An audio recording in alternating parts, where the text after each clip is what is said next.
So yung dalawang palapag na bahay na yan, pagkatapos ng lilanda, ay itinayo ko yan. Gumastos ako dyan ng halos 80,000 para matapos mula sa baba hanggang sa second floor. Nandoon yung kwarto ko sa taas, nandoon pa yung kama ko, pero kung titingnan natin, sira na talaga siya. Wala na.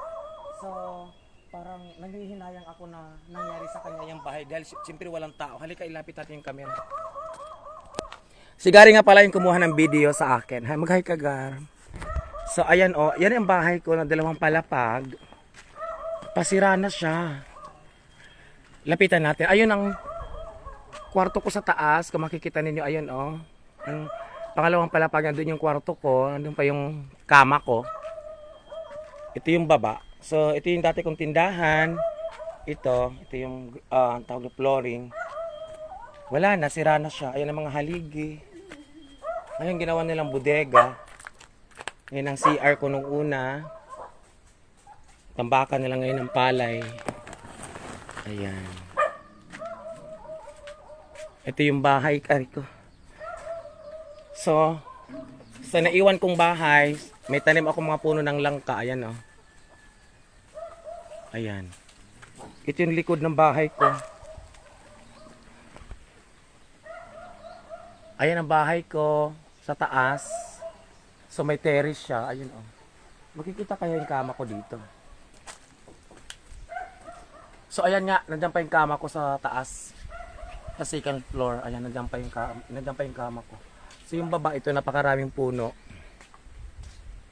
Ayan. Ito yung haligi talagang inanay na oh. Inanay na talaga yung haligi ng bahay ko papuntang second floor. So wala na talaga siya. Grabe, kawawa yung bahay ko. Ito yung hagdan ko dati paakyat. Ito yung naman yung pinakapinto niya. Itatakip ko lang pag nasa second floor na ako. So hindi ako pwedeng umakyat sa taas. Ayan yung taas. May terrace dito sa taas. Ayan. Ayan ang terrace ko sa taas. Ayan. Hindi ako pwedeng umakyat, baka gumuho siya dahil talagang wala na siya mga haligi. Ayan, wala na haligi dito. Ito, wala na. Ito yung kadinang ito ang nagsisilbing, pag nasa taas na ako, ito yung ginagamit kong panglock sa kanya para hindi ako pasokin ng sino man na may gustong umakyat sa loob o taas ng bahay. Sa side naman na to, ito yung itsura niya. So, ang daming puno oh. Ayan ang baba. Ngayon, ginawa na nilang may nagsasaing na dito.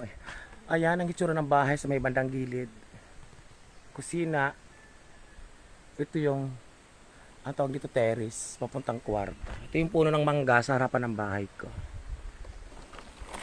Ito naman, rest house ng aking kapatid na bunso. Ayan ang kanilang bahay.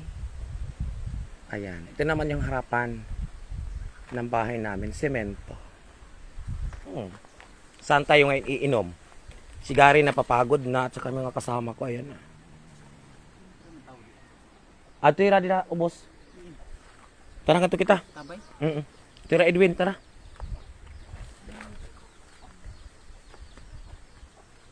Char! Charlita! Ngadianan kami, wala man kami makainom! Dali lang.